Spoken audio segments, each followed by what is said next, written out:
welcome back to another episode of Lost in the Farmer's Market Garden Shorts, where today we're talking about this specimen here before you with the pink flowers.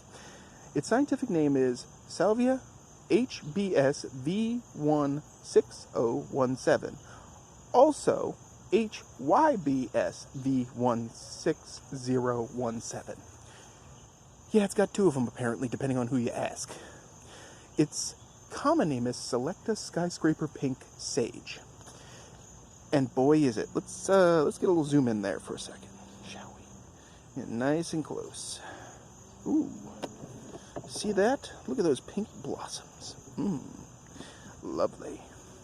So you can see that is obviously sage blossoms. Now that's in the Lamiaceae family, which means it's a mint, or it's related to mint, just like the last few salvias we've done this year. Now it's a relatively new hybrid, which is why it has numbers instead of a conventional name. This is some sleuthing work on my part here. It may or may not be 100% accurate, but it is a probable hybrid selection of Salvia splendens, which is native to Brazil. So, since it's a man-made adapted hybrid, it is probably, you could count it as native. If its parents are native to Brazil, then it is native to the New World, and therefore it can do just fine here. Salvia splendens is not a perennial, but this is. Now, it is hardy in USDA zone 7 through 10, perennial. Maybe it may go deciduous, so just keep that in mind, meaning it dies back to the ground and comes back from roots. I could not find a soil pH range for it, but I presume potting soil and regular garden soil should be fine as long as it's reasonably close to neutral. 6.8, maybe 7.5, something like that. Its exposure is partial to full sun. In this case, it is partial. It gets sun all the way up in... It's some filtered sun, some full sun at angle, and it gets late afternoon shade from the hottest portion of the afternoon sun. Its height can be 14 to 28 inches, and its width can be 10 to 16 inches. Each plant needs a spacing of 10 to 16 inches for optimal growth. Oh geez, you can't see this off camera, but the cat fam is here getting in trouble.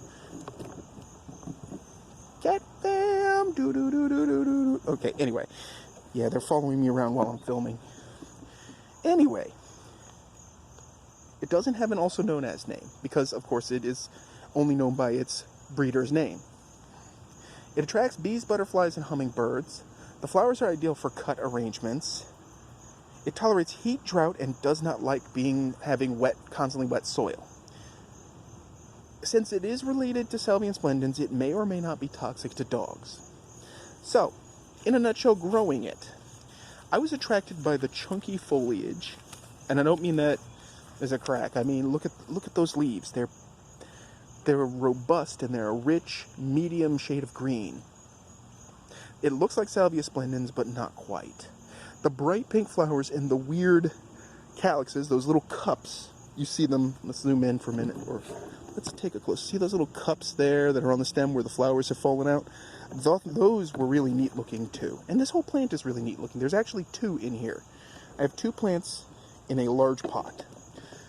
And they filled out lovely over the last 2 months. And I've been waiting a while to actually film this. And so here we are. And I had to zoom out because it's a little blurry. But anyway, it looks like I screwed up in the planning, because this one's redder than that one. I'm not heartbroken, I can tell you that. If that turns out to be skyscraper red or something, I'm okay with that. Now, why do you want this in your garden? Well, for one, it's a sage, which means it'll tolerate a lot of BS that you do. Once it's established, it's a wonderful plant. It took me about a month to establish them here, and they're doing just fine. They do need water, but not as much as the stuff around it. And actually, in one of the concurring videos, we're going to get to the stuff on either side of it. You can't use it medicinally, that I know of. You can't eat it, but it is pretty. It brings in pollinators, and you need pollinators to work on if you come here to get this, then go after the stuff that does feed you. So it's worth it on that point. As far as hardy perennials in zone 8A go, it's a good choice. Now, if you know anything about this particular variety, I'd love to hear from you. Yeah. What are your experiences with growing sage? Please leave them in the comments section. Additionally, on the video description, you'll see a link to our forage blog, so you can hit that up and find out all kinds of crazy stuff, including updates on plants that I covered in videos, and if they weren't blooming at the time, I have pictures of them blooming and other facts I've discovered. Again, if you like this video, please hit like. If you haven't already, please subscribe. And with that said, folks, as always, keep them growing, and thanks for watching.